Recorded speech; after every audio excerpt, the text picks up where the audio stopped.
దేన్నైనా తెగేదాకా లాగొద్దంటారు. నిజమే కదా.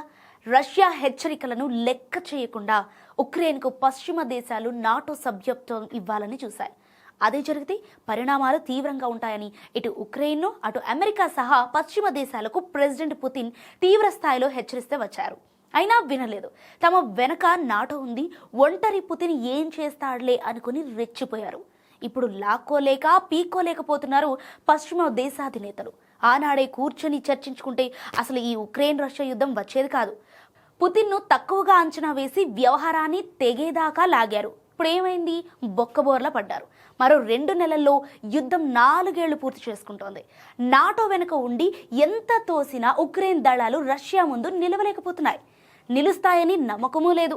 ఈ పరిస్థితుల్లో ఉక్రెయిన్ దిగివచ్చి ఏదో ఒకటి మాట్లాడుకొని రష్యాతో ఒప్పందానికి రావాలి. కానీ కింద పడ్డా తనదే పైచే అంటాడు జెలెన్స్కీ.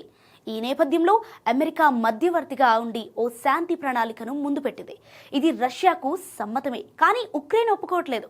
జెలెన్స్కీ తీరు ట్రంప్కు చిరాకుతో పాటు కోపంగా కూడా తెప్పిస్తోంది.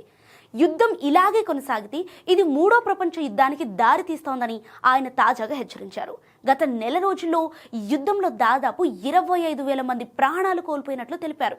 ఇలాంటి పోరు 3వ ప్రపంచ యుద్ధానికి దారితీస్తోంది. ఇది చాలా ప్రమాదకరం అన్నారు. అందరూ ఆటలాడుతున్నారని ఆగ్రహం వ్యక్తం చేశారు. యుద్ధాన్ని ముగించేందుకు జరుగుతున్న చర్చల్లో పురోగతి లేకపోవడంపై ట్రంప్ తీవ్ర అసహనంతో ఉన్నారు. మాటలు కాకుండా ఫలితాలు కోరుకుంటున్నారు ఆయన. చర్చలతో విసిగిపోయిన అధ్యక్షుడు చర్యలకు సిద్ధమైనట్లు వైట్ హౌస్ ప్రతినిధి తెలిపారు.